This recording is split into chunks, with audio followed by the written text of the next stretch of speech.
Have you ever wondered what happens when the underdog isn't just one player but a duo? When history isn't defined by giants, but by those who dared to be small, swift, and stubbornly resilient? What if I told you that this coming NBA season, the Memphis Grizzlies are about to do what no team has done before? Field the shortest backcourt in the history of professional basketball. Not one, but two players, Yuki Kawamura and TJ Shorts, each standing below 5'8", will take the floor together in a league built by and for giants. How did we get here? Why would a franchise gamble its reputation, and maybe its future, on two men who have spent their lives being told they're simply too short to dream? And what could this bold experiment tell us, not just about basketball, but about the way we see ourselves, our limits, and our possibilities?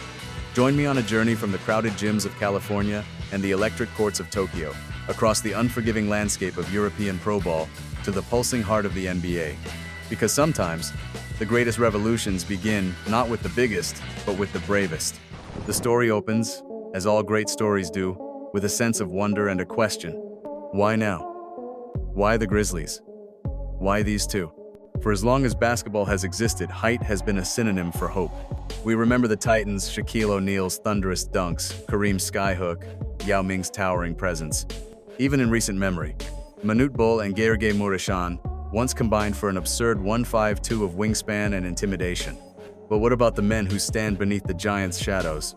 In all of NBA history, only 9 players 5'8" or under have ever played a single minute. That's fewer than the number of astronauts to walk on the moon. Now, for the first time ever, one team will feature not just one, but two of these outliers together. Yuki Kawamura, the 5'7" Japanese sensation, and TJ Shorts, America's 5'8" dynamo, are set to share the Grizzlies' backcourt. But having the shortest player in the NBA clearly isn't enough for Memphis, because they're about to sign another short guard, meaning they'll have the 2 shortest active players in the NBA on their team. This isn't just a PR stunt. It's a calculated risk, one that threatens to flip the script on everything we think we know about basketball, athleticism, and human potential.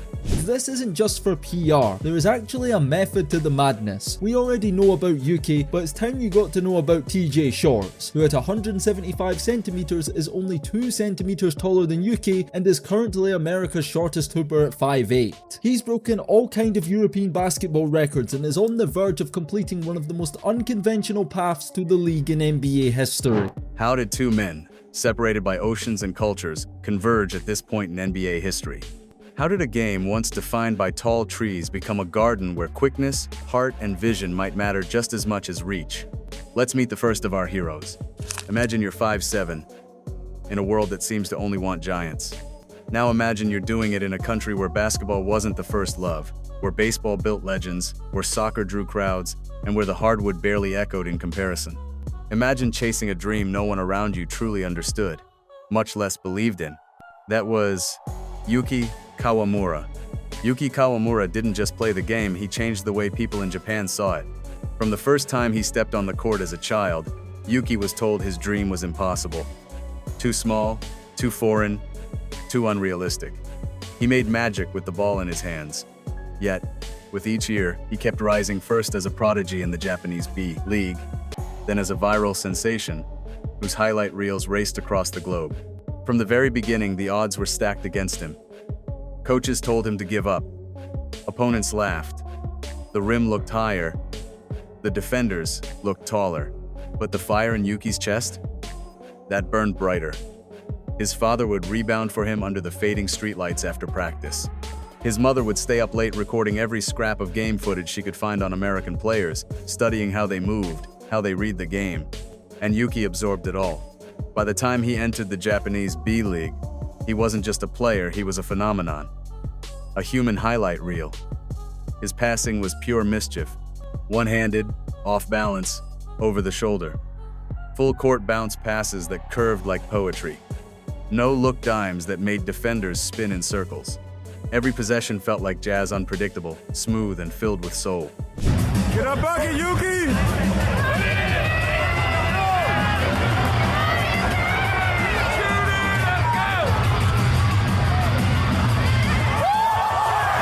That chant echoed through arenas. Kids copied his moves on the playground. Grandparents who had never watched a full basketball game before suddenly knew his name. He had become more than a player, he was a movement.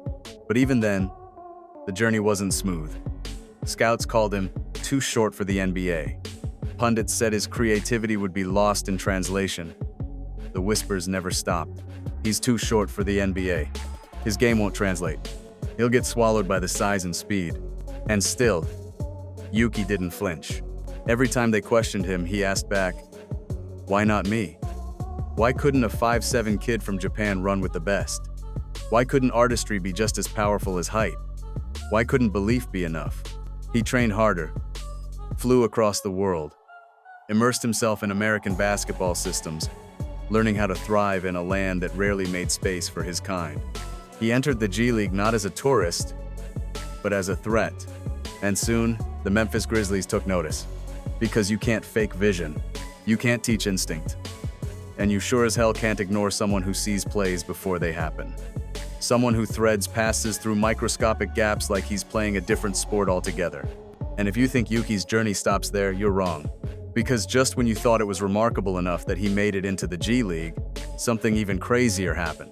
He found his running mate, another player who didn't fit the mold, another anomaly, not 6'10" with a 7-foot wingspan, not bred in the blue blood programs of Duke or Kentucky, but someone who, like Yuki, had been overlooked, underestimated, and underestimated again. A player whose very presence in the league screamed resistance to gravity. Together, they don't just defy the odds, they obliterate them. Their chemistry? Instant. Their pace? Relentless. Yuki runs the floor like a general with a paintbrush. His new partner? A lightning rod with bounce, speed, and swagger to match. They feed off each other's energy. Alley-oops, backdoor cuts, cross-court dimes in transition. It's fast-break sorcery, and the league isn't ready. Because for once, the shortest duo on the court is the most dangerous. They're not just rewriting the rulebook, they're throwing it out. And in a league built for giants, two underdogs are proving that vision, heart, and skill can be just as powerful as inches. So ask yourself this: what does it take to believe in yourself when nobody else does? To keep showing up when the world tells you to sit down? To turn doubt into fuel and rejection into rhythm? Yuki Kawamura has the answer. And now, so does the NBA. TJ Shorts, like Yuki Kawamura, was always the smallest guy on the court. Born in California, TJ didn't walk into gyms, he stormed them. At his local high school, he crossed up taller defenders like they were traffic cones. He drained jumpers with a release so quick, defenders often didn't even react until the net was already moving. His court vision? Sharp. His energy? Relentless. He played like he had something to prove on every possession because he did. Every bucket was a message. Every assist, a reminder. But even after lighting up the scoreboard and leading his team, when it came time for that next chapter recruiting season, TJ got hit with reality. No Division I offers. Not one. What would you do in his shoes? Would you take that silence as a verdict? Except that maybe you were just a rec league hooper, a playground legend whose story ends at the buzzer of a high school gym? TJ Shorts didn't just hear the no, he wore it. Literally. He put a 0 on his jersey, an omen for every coach who ghosted him, every scout who overlooked him, every system that didn't make room for a 5'7" point guard. But he didn't quit. He used the 0 as a fire starter, so he went where someone would finally let him play. Junior college, hidden gyms, empty stands, no cameras, just raw grit. Every practice was a war zone. Every game was survival. But that hunger, that chip, turned him into something lethal. Finally, the breakthrough, UC Davis. It wasn't Duke, it wasn't UCLA, but it was D1. It was the dream. And more than that, it was the proof that he belonged. At Davis, he didn't just play. He turned heads. He led. He willed his team through moments they had no business surviving. But even then, no NBA team called. Not on draft night, not for Summer League, not even a G League whisper. And that's when TJ hit the wall most players never recover from. The end of the American basketball dream. The closed door. The realization that sometimes hard work doesn't get you the fairy tale. And he said it bluntly. Now, I remember when I left high school, I was so in love with the fact of I want to reach a Division I school. I remember I told my parents, I'm either gonna get a Division I scholarship after these 2 years, or I'm just gonna stop playing basketball. That was my mindset going in. So I really took that to heart and did everything I could to receive a scholarship. So when that dream stalled, he didn't mope. He didn't post a goodbye letter on Instagram. He got radical. He bought a one-way ticket to Latvia. No agent, no promises, just a suitcase, a pair of sneakers, and the kind of inner fire that borders on insanity. Imagine that. Leaving behind your home, your culture, your comfort zone for a cold gym in a country you've never seen, hoping someone would see in you what America never did. What kind of courage does that take? What kind of belief do you need to bet everything on yourself in a foreign land, knowing no one's watching but your soul? Because that's what TJ did. And the craziest part? It worked. Latvia isn't the glamorous Europe you see in travel brochures. It's gray, cold, and the gyms are smaller than some high school courts in America. But TJ Shorts kept climbing. Each season, he moved up a rung: Estonian Latvian League, then Germany, then France. Always the smallest, always the quickest, always the hungriest. Then, fate intervened. When TJ joined and met a man called Tuomas Iisalo at Telekom Basketball in Germany, a coach and innovator who saw beyond height, who built systems around pace and creativity, not just size, who would change his entire life. Brought me in there, obviously coach for the Grizzlies now, but he gave me the ultimate confidence, ultimate green light, ultimate just be you. And he set up a system to, I guess, kind of cater to my game. And I believed in it from the start. Together, they tore up the playbook. Bonn went from middle of the pack to European champions. TJ won MVP, then did it again in Paris, leading Paris basketball to the Euro Cup and EuroLeague for the first time ever. Before the NBA, before the Summer League, before the world knew his name, there was Bonn. What does it feel like to go from overlooked to unstoppable? To have your old coach believe in you so much he takes you with him country to country, title to title? Is greatness just about talent, or about finding someone who sees what's possible in you before anyone else does? The skeptics always ask, can you do it against NBA caliber athletes? For TJ Shorts, the answer was simple: yes. Not just in theory, not just in glimpses, but consistently, decisively, in the crucible of the EuroLeague, where washed-out NBA players hope to reclaim glory and hardened European veterans defend every inch like it's war. TJ didn't just survive, he thrived. Against names like Nikola Mirotic, Usman Garuba, Andre Roberson, all men with NBA blood in their veins, TJ carved up defenses like he was conducting a clinic. His highlights read like a study in resourcefulness and relentless creativity. A cold-blooded step back over Mirotic, the 6'10" stretch forward once dubbed the best player outside the NBA. A lightning-quick blow-by on Garuba, Spain's prized bulldozer of a defender. A clean rejection on Roberson, former Thunder defensive specialist. Yes, a guard just 5'18" swatted the man known for lockdown coverage. And the one fans still talk about. A coast-to-coast explosion, weaving past two defenders like he was breaking through doubt itself. But it wasn't just the plays. It was the defiance behind them. What makes a man believe he belongs even when the world says otherwise? How do you defend someone who spent his entire life learning to overcome every single disadvantage? For TJ Shorts, this wasn't just about a contract. This was about proof. That footwork can outwit size. That angles can neutralize wingspan. That heart beats height every time. The stat sheet won't always show the fear he put into bigger players. It won't capture the way coaches scrambled to build walls around him, only to watch him slip through cracks they never saw coming. Because when you've lived your whole career being told what you can't do, you start building a game out of what they didn't see coming. And now he's bringing all of that to the NBA. So go ahead, ask again. Can he do it against NBA caliber players? He already did. The only difference now? The lights are just a little brighter. As the 2024-25 season dawned, TJ Shorts stood at a crossroads. Not just a career decision, but a test of identity. After years of clawing for respect on dusty high school courts, in overlooked college gyms, and across Europe's coldest arenas, he had finally made it. Made it the hard way. Made it without privilege, without height, without excuses. He had become a star not just on the court, but in the paychecks too. In Europe, he was royalty.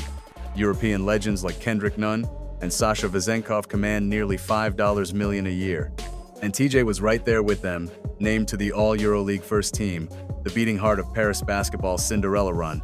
He had just signed with Panathinaikos, the Greek powerhouse, home to banners, budgets, and basketball gods. A place where he would make more, win more, and live like a king. But fate had other plans. Because just when the ink was drying, the Memphis Grizzlies called, not just any team, but the team now led by Tuomas Iisalo, TJ's old coach from Bonn and Paris. The man who had built entire systems around TJ's vision. The coach who understood that Shorts wasn't just fast, he was strategic. Not just a scorer, but a thinker. Not just undersized, but unstoppable when believed in. Memphis wasn't offering a throne. It was offering a battlefield. The NBA, where the lights are harsher, the contracts shorter, the doubt louder, and the minimum salary? Just $1.6 million, a fraction of what he was already guaranteed in Europe. So he had a choice. Stay in Athens where he'd be cheered like a legend, live in marble suites and never have to prove himself again. Or walk into Memphis, into a league where people still whisper, too short the moment he steps on the floor. Into a league that never asked for him, but now might need him. It wasn't a rational decision. It wasn't about money, or comfort, or legacy. It was about the dream. The one that started when he was a kid in Tustin, California, dribbling on cracked blacktop, watching Allen Iverson on VHS tapes, telling himself, one day, this was that day. And sometimes, when the dream calls, you don't ask what you're risking. You ask what you're becoming. So he said yes to Memphis, to the league, to the doubt, to the test. I'd be lying to say, like, I'm just a blind eye to what is obviously happening to his coaching career. Like, everyone sees it. And obviously, I know the successes I had with Coach Iisalo in my 2 years with him. And, like, no one can break that bond that we had in our rise of Europe. Because the greatest stories, they don't start where you're crowned. They start where you're challenged. The Memphis Grizzlies weren't just looking for headlines, they were looking for transformation. The NBA is faster than ever. Last season, under Iisalo, the Grizzlies rocketed to the top of the league in pace, leading the NBA in transition possessions. Their philosophy? Speed kills. But the one thing is for sure. Everybody here, me, you, all the teammates, assistants know, trust us, the ball needs to be in your hands.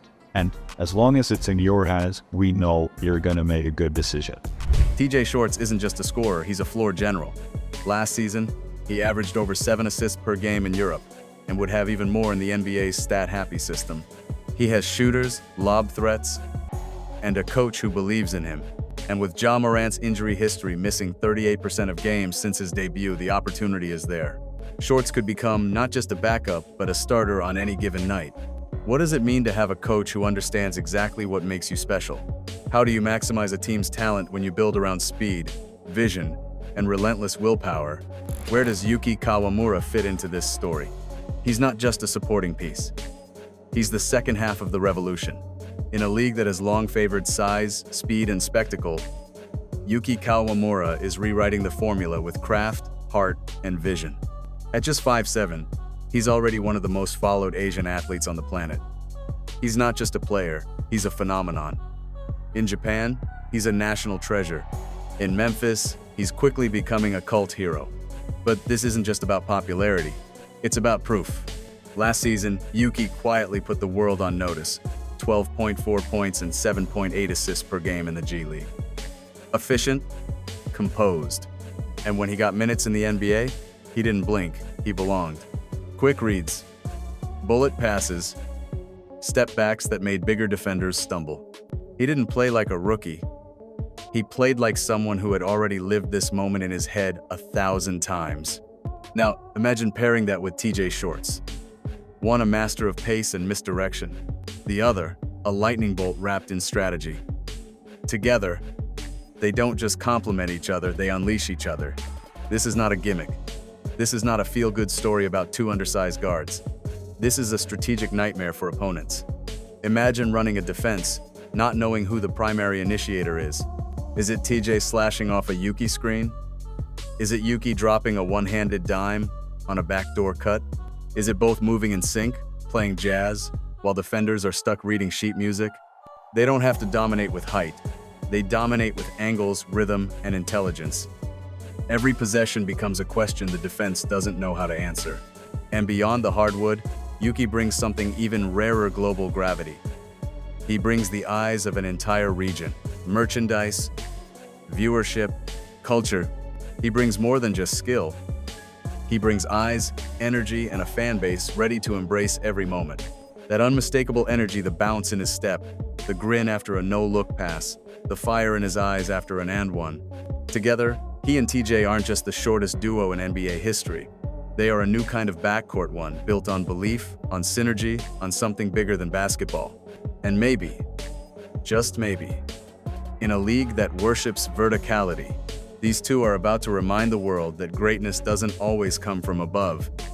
Sometimes, it rises from below the rim and above expectation. And what do we really learn from Yuki Kawamura and TJ Shorts? That greatness is almost never handed to you. That every no the world throws your way is just another sharpened tool, ready for you to carve out your own yes. That for every list of reasons why you shouldn't make it, you only need one reason, just one, to keep trying. For every undersized player, every overlooked dreamer, every outsider who's ever been told they weren't built for this, these two stand as living proof. You don't have to fit the mold to break it. What did they discover by being the smallest on the court? What invisible skills did they sharpen in those lonely hours? Speed, vision, and an iron will forged in the fire of being counted out. Is it possible that anyone, no matter their size or background, can rewrite the rules with nothing but belief and persistence? Now, a new question rises. One that's bigger than basketball itself. What happens when the shortest duo in NBA history finally steps onto the court together? Will they change the league's mind about what's possible? Will they force Memphis fans to see them not as underdogs, but as pioneers, heralds of a new kind of game? Is this just a clever experiment, or the spark of an evolution? No one can say for sure, but one thing is certain. When Yuki Kawamura and TJ Shorts check in together for the first time in Memphis, the world will be watching. Not just for the score, but for something deeper, for the answers to questions that echo through every gym, every tryout, every playground in the world. What does it really mean to be an underdog? How do you measure heart? And how far can the smallest among us go? When they simply refuse to play small, they don't have the wingspan. They don't have the vertical. But what they do have is something far rarer. A lifetime of fighting for space in a game that never made space for them. This isn't just about basketball. This is about rewriting fate. About stepping onto hardwood and daring the world to say no again. Only this time, with the entire arena watching. So whether this ends in triumph or heartbreak, know this. Yuki Kawamura and TJ Shorts have already done what most never dare. They turned the doubt into fuel, the rejection into rhythm, and the smallest frames into the biggest statement the league has seen in years. Because legends aren't always the tallest. Sometimes, they just stand the tallest when it matters most. If you like this video, don't forget to press the subscribe button and ring the bell to receive notifications about the latest videos from our channel. Please leave your comments and suggestions below in the comments section, and don't forget to share this video with your friends. This action also contributes to motivating us to work even more diligently. Have a great day.